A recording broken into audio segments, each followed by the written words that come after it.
un cadeau du Père Noël avant l'heure. Combien de fois suis-je passé devant ce chantier entamé en janvier 2018? Combien de fois me suis-je arrêté pour compter le nombre de pierres ajoutées ou celui d'ouvriers engagés dans cette construction gigantesque?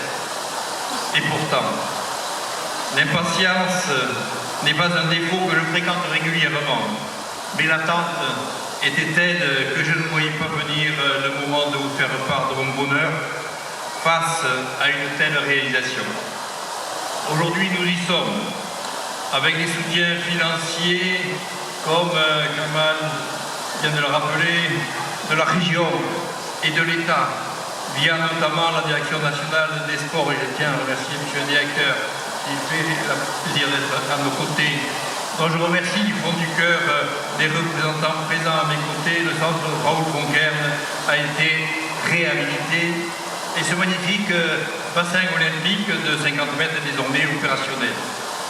Quand on l'admire du haut de Saint-Clair, vous avez vu quelques photos, je crois, on a déjà l'impression qu'il a toujours été là, trônant fièrement à côté du centre balnéaire historique, et pour cela je salue le travail des concepteurs.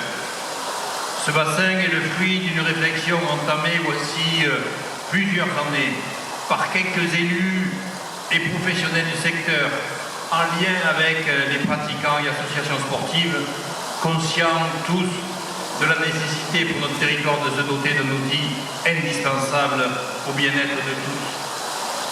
Et permettez-moi de saluer mon ancien adjoint au sport, le fidèle Serge Payola, avec qui nous avions, lors du précédent mandat, initié la réflexion. Bien évidemment, Gérard Cassan, mon adjoint au sport actuel, en lien aussi avec Francis Girma et notre service des sports. Ici, nos enfants, tous nos enfants, pourront apprendre à nager puis se perfectionner. C'est bien le moins dans une ville et un territoire traversé d'eau qui est un élément marquant de notre identité sétoise.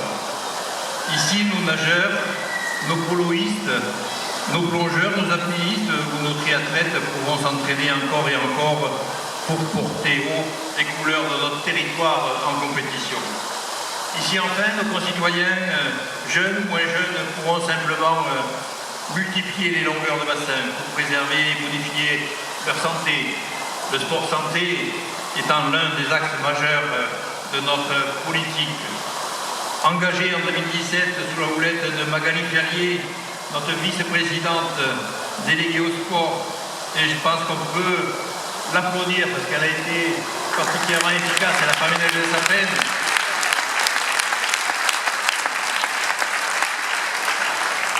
Je tiens aujourd'hui à y apporter mes sincères remerciements pour son implication et sa persévérance. Ce superbe projet a ensuite été façonné par nos techniciens. Et quand je parle de nos techniciens, permettez-moi de citer les principaux acteurs, car ce ne sont pas tout à fait des anonymes dans le monde sétois des piscines et des activités nautiques. Je pense bien évidemment à Pierre Descamano, alors directeur des sports à l'Aglo, qui a lancé le projet avec Magali Ferrier, avec enthousiasme et détermination. Ce même Descamano, vous savez, donc une piscine porte le nom à quelques centaines de mètres d'ici, dans sa famille, a une histoire liée avec la natation à 7. Je pense bien sûr à Francis Girma, qui était alors son homologue à la ville, aujourd'hui jeune retraité, et dont, avant même les éminentes responsabilités qu'il exerce aujourd'hui au sein du 7 Natation, avait un nom un petit peu, comme on dit, connu dans le milieu. Et je pense aussi à notre actuel directeur des sports, Jean Lazaro, revenu à la maison après un long séjour dans notre commune littorale, où il a contribué à faire naître des équipements aquatiques, enrichi son expérience de pilote des premiers centres balnéaires Conquerne. Des noms et des personnalités indissociables de la réussite de cet équipement.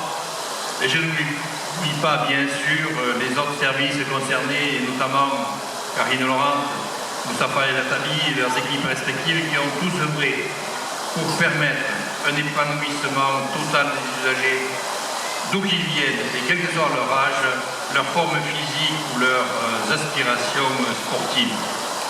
Car ce bassin nautique, ce bassin nordique, puisque c'est ainsi qu'on le nomme, entre parfaitement dans le cadre de notre territoire. Créé dans l'une des villes les plus ensoleillées de France, il n'avait pas vocation à s'enfermer inutilement.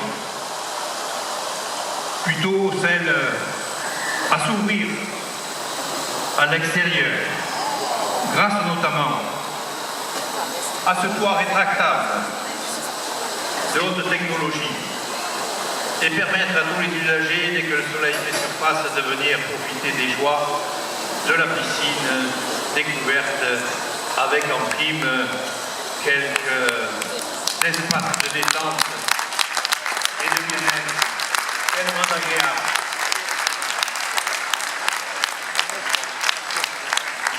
Je viens donc à rassurer les frileux vétérés, hormis peut-être au cœur de l'hiver. Il ne sera pas utile de venir emmitoufler assister aux rencontres de water-polo, du set de natation ou aux compétitions de natation synchronisée de nos enfants. En plus, il n'y aura plus cette sensation des chloramines qui sont particulièrement désagréables à supporter parfois pour le public. Côté structure, là encore, tout a été pensé intelligemment, tenant compte des contraintes environnementales, en parfaite adéquation avec le contrat de performance signé en 2014 entre la ville de Sète et la société d'Alca, le groupement Sogea Sud Cost Architecture, et j'en profite au passage pour saluer et féliciter toutes celles et ceux qui ont travaillé 18 mois durant pour ériger ce bénéfice, le groupement Sogea Sud Cost Architecte et Dalkia donc a conçu un bâtiment au design exceptionnel, où les 1000 m² de toiture capteront au maximum la chaleur solaire pour réchauffer le bassin de la façon la plus naturelle. En outre, un système de récupération des eaux sanitaires et des eaux de piscine viendra en complément d'une chaudière à gaz naturelle haute performance. Nous sommes là, vous le voyez, au cœur de l'économie circulaire que nous souhaitons également développer sur l'ensemble de notre territoire.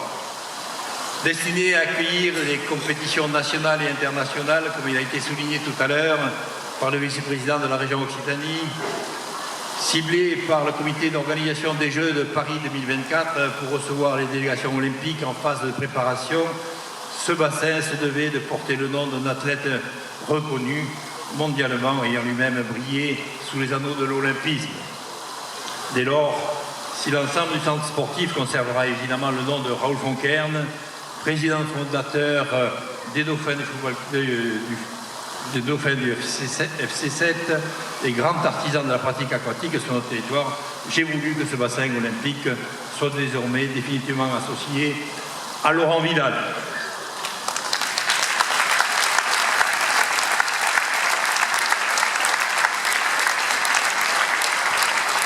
Véritable symbole du sport sétois et communautaire plusieurs fois. Champion de France de triathlon et classé 5e aux Jeux de Londres en 2012, Laurent fait aujourd'hui partie intégrante du patrimoine sportif de notre territoire. Sa légitimité et son charisme sont tels que l'évidence m'est apparue sans le moindre doute, comme la vice-présidente Magali Ferrier, elle aussi admiratrice de ce regretté grand sportif dont le souvenir est encore aujourd'hui régulièrement loué lors des compétitions internationales à travers le monde. Je remercie du reste chaleureusement sa famille, ici réunie, de nous avoir permis de lier définitivement son nom à ce bassin olympique.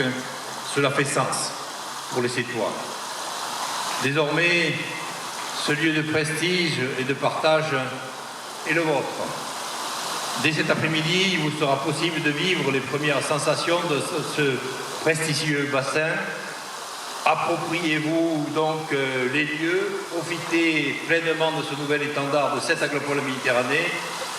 Mes derniers mots iront bien évidemment à Sébastien Avellan, l'heureux directeur de ce centre balnéaire Raoult-Fonckern, après avoir ramené la Saint-Louis dans sa ville natale, mon cher Sébastien entraîne désormais ton équipe sur la voie du succès.